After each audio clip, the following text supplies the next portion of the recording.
बुरा नहीं है, इससे मेरे लिए बुरा करवाया गया है, क्योंकि मेरा कोई कर्म ऐसा था जिस कर्म को नष्ट करना था, तो भगवान ने इस समय उसकी वो वृत्ति कर दी कि मेरा अपमान किया, मेरी हानि की, मेरे प्रतिकूल बोला, मेरे प्रतिकूल आचरण किया, उसमें इस बेचारे का क्या दोष। मेरा ही कर्म, निजकृत कर्म भोग सुन भ्राता, मेरा ही कर्म था जिस कर्म ने मुझे दुख दिया, तो उस पर गुस्सा न करे। कोई हमें दुख सुख नहीं दे सकता, ये बात ध्यान रखना। हमारा कर्म ही हमको दुख सुख देता है। वो किसी की खोपड़ी में बैठकर निमित्त किसी को भी बना ले, यार ये आदमी हमें पहचानता भी नहीं लेकिन हमें बड़ा सुख दिया, और एक आदमी है कि जरा सा धक्का लग गया, पिट दिया और बड़ा वैर और बड़ा विरोध खड़ा हो गया, वो कर्म हमारा।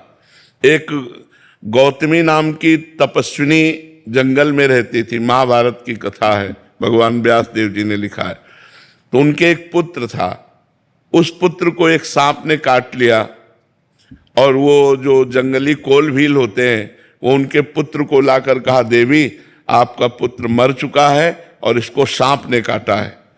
वो बहुत तपस्विनी थी और मंत्रवेत्ता थी। उन्हें तुरंत सर्प का आकर्षण किया और सामने बुलाया और कहा, मैं तुम्हें भस्म कर दूंगी, तुमने हमारे पुत्र को मारा, ध्यान से सुनना।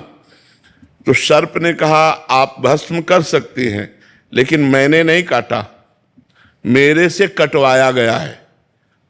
किसने कटवाया? बोले मृत्यु ने। तुम्हारे बालक के ऊपर जो मृत्यु का आक्रमण हुआ उसने मुझे निमित्त बनाकर कटवाया। तो उनकी बात समझ में आ गई, तपस्विनी थी, उन्होंने मृत्यु का आकर्षण किया। मृत्यु से कहा, मैं तुम्हें भस्म कर दूंगी, तुमने बालक को सर्प से कटवाया। तो उसने कहा, मैंने नहीं कटवाया, काल ने। काल के द्वारा मैं मृत्यु प्रेरित थी और मैं मृत्यु से प्रेरित होकर सर्प ने काटा, मैं तो एक निमित्त। मृत्यु ने कहा, वो तो काल है, काल का आकर्षण किया, और काल महाबली भगवान का स्वरूप है। उन्होंने कहा, तुमने हमारे पुत्र को क्यों मृत्यु से प्रेरित करके, सर्प से प्रेरित करके कटवाया? तो काल ने कहा, हमने नहीं किया, तुम्हारे बालक के कर्म ने।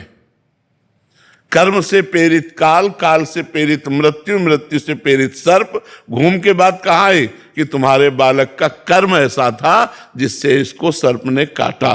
तो अगर हम विवेक के द्वारा देखें तो हमारा कर्म ही, वो बैठे किसी की खोपड़ी में, हमको दुख या सुख जो मिलता है वो निजकृत कर्म भोग सुन भ्राता, अपने किए हुए काम में फल मिलता है। तो कोई आदमी हमारे साथ दुश्मनी कर रहा है तो मेरे ही किसी जन्म का कर्म या इस